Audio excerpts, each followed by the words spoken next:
Bob Rowan, welcome to the Wheelchair Softball Nationals. This is getting close to the championship game here, and I'm joined with Mike Wheaton from the Colorado Rockies and the commish. And we're getting ready for a very, very big game here, and I want to tell you, this is a fantastic, exciting game between the Barons and the Saints, and the team that wins this game plays for the championship and has to win twice against the Twins. So we're getting ready for an exciting game, and I want to say this is brought to you by Colors Wheelchair, our official broadcast sponsor. And also we want to thank the National Wheelchair Softball Association for all their support.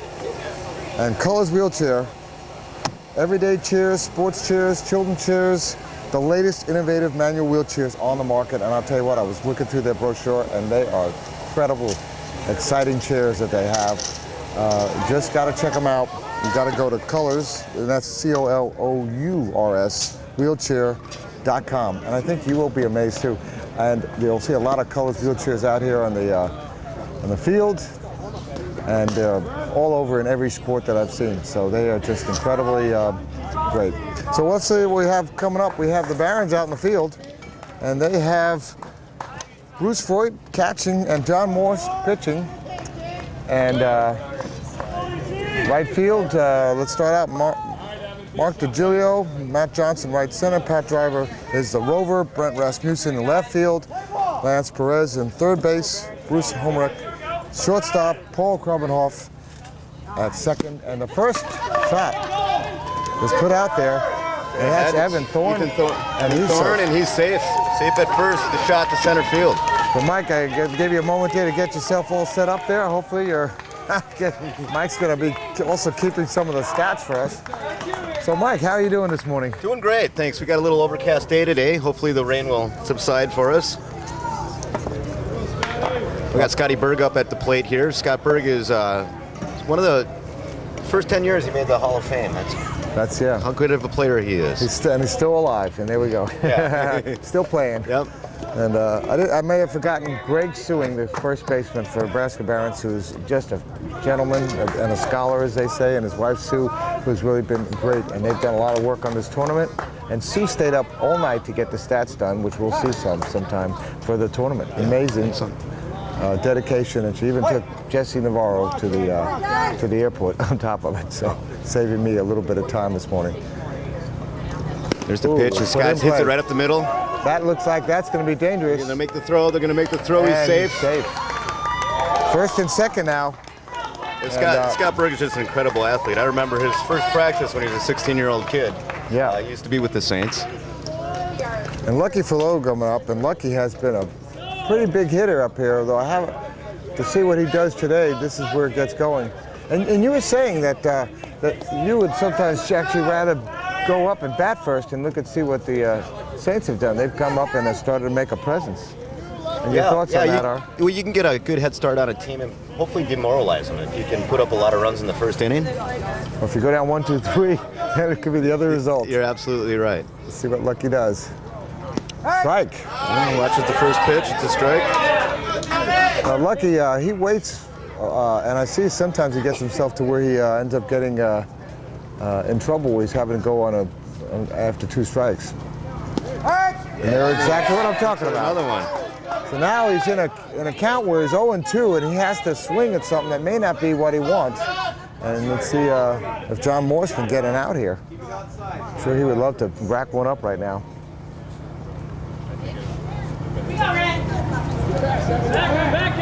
Oh. The pickoff play to second base. Evan Thorne is a quick speedster out there, the basketball player there. And Thorne's one of the Mustangs from Southwest Minnesota State. And he hits a solid ball. And straight to right center. That is going to go right to the wall. Right to the wall. Here comes Evan Thorne. He's going to score. And right behind him, this guy. And Bergs is going for it too. And it is. There's a play at the plate. And he's safe. 2-run score on that RBI double. He only got held to a single. Oh, got hold to single. I didn't actually see that where he ended up, but he could have gone with the throw being there. What a play from Lucky, and we have just seen the Saints strike this team is a pretty strong hitting team there. I'm just amazed to see what they can do. 3 singles in a row, and we've yet to record the first out. You got big Manny Guerrero up. Manny's been a monster out there too, and we actually gave him the player of the game at the Saints game against the Pioneers. Great hitter. Watch the first pitch. You know, Yeah, Manny's actually a plank owner on this team. He's one of the original players. okay, that's a Navy term. Yeah, that's a Navy term, yeah. I'm an honorary plank owner of a couple ships, so I have a little bit of stake in that one. And that's a Oh, solid and that's a hit to right field. Virgilio goes and to that's get going it. to the fence. Virgilio's got us trouble here. He's going throwing for it to two, second, but and he's the held it at cutoff, first. but he drives it there, and he ends up with another single there. That's 4 in a row, and puts Lucky at third, a man in scoring position. And Bruce Freud is going out to talk to John Morse to see if he can calm him down a little bit and see what he's doing. This is exactly what happened with the Twins, and the Twins came out with a big first inning in that game, and with the Twins in a situation where they are now playing for the championship. So it does pay to go up first sometimes. Yeah, it does. On the other hand, Now here's a so the success Cubs story. win a game, by the way, coming back against the They're- Flyers in the last inning where they Yeah, they're came back. crosstown rivals, yeah. Yeah, so Now, Brendan Downs, he's a pretty success story. He's been with this team for several years. Never won a starting position, but he was always out. And then 2 years ago in Chicago, he won a starting position and won all tournament at shortstop. all right. And This speaking could of be a shortstop, double he hits it play. right to shortstop. They're going for the double play.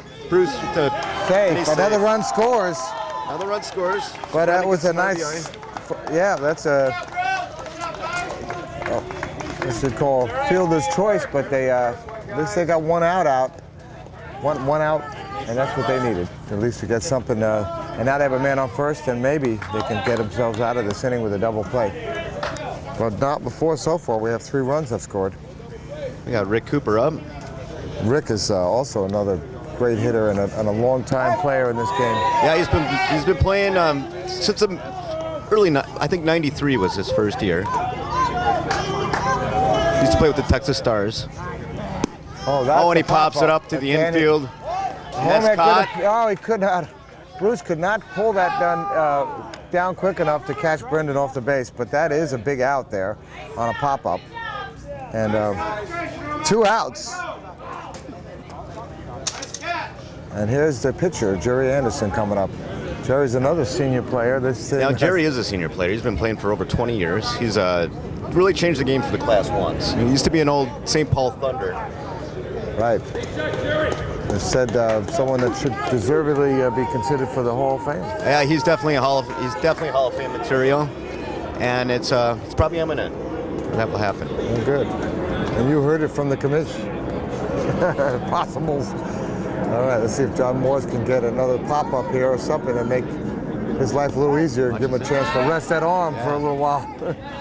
Yeah, Jerry won the George Kaepner Jr. Volunteer Award last year for conducting the tournament up in Minnesota. Oh, There's his hit. That's up the middle. There we go. Is there going to be a play? I think they got him at 3 away. Got him at 3. 4-run score for the Saints, and that is the way they wanted to start it out. And that gives the Barons a little bit of work to do out here when they get on the field in the bat. Let's see what. And let's talk a little bit about the Saints in terms of their defense. They're pitching Jerry Anderson, we just saw, and Dan Price will be catching him. Manny Guerra first, Rick Cooper second, Brendan Downs, who we saw out there at shortstop, Jay Waggy, who actually bats 10th with them, is a third baseman. Lucky is out in right field. Bob Wilhelm, and his number 1 with a duct tape on his back of his jersey. Yeah. He's a speedster, a young, I think, 16-year-old. 16-year-old. He plays basketball. Yeah, he's a new recruit for the Saints. And we'll see what he has to do. He's looking to have a good game here. Scotty Berg, of course, out there, number 25, he is patrolling the area what's left center. And then Evan Thorne, the other basketball player, is out there. So we have quite a few basketball players out playing softball, and quite a few more in this game. So let's see what we have. And Greg Sewing coming up, who Here's another future Hall of Famer, Greg Sewing. great player. Just a great guy all around. Oh, I can't tell you. I have begun to have some great friendships as I get to know, when I've gotten to know some of the Barons, Greg particularly, and Bruce Floyd. And He takes the first pitch. Solid hit. And that's going to be trouble. And Greg is going to be... You know what? Greg needs to have a big game because he wasn't doing much in the game against the Twins in terms of offensively. And they rely on him to get on base a lot. And here comes Mr. Walk. Brent Rasmussen, yeah. Let's see if they're going to pitch to Brent. I think when he stands up like that, I think it's what brings the walks on. I think they see that and they say, well, let's put him on base. He has hit, I think it's 1 out of every 3 shots that he get at bats, he can put one over the wall. And takes the first pitch and it's right to left field. And that's a double. And it's over the fence for a double. That's a double. And that'll put men on second and third. And that's what they want out of Brent. If they're going to get a home run, at least a solid shot like that, you know what? I don't think Evan could have done much with that ball. Was speeding out there. That was just power, right down the left field line. Yeah. You got Matt Johnson, who is no slouch as a hitter anyhow. No, won a lot of batting champions. Won a lot of batting titles, and last few years actually hit better than Brent did. Yeah. Well, you know what? The question is sometimes with Brent is he gets walked all the time. How do you put that into stats? So, some support here, and he had a big home run in that game against the Twins. I think that has a lot to do with why Brent is hitting second now. Usually he was their cleanup hitter, would get walked all the time, and there's Matt. He pops it up to the center. Up, but that's gonna be trouble. Can't catch it. There's a play at one. He got him at first, but Sewing gets across the plate for a home run for a run. Yep. And Brent is. They held Brent at third. 1 out. That's an RBI.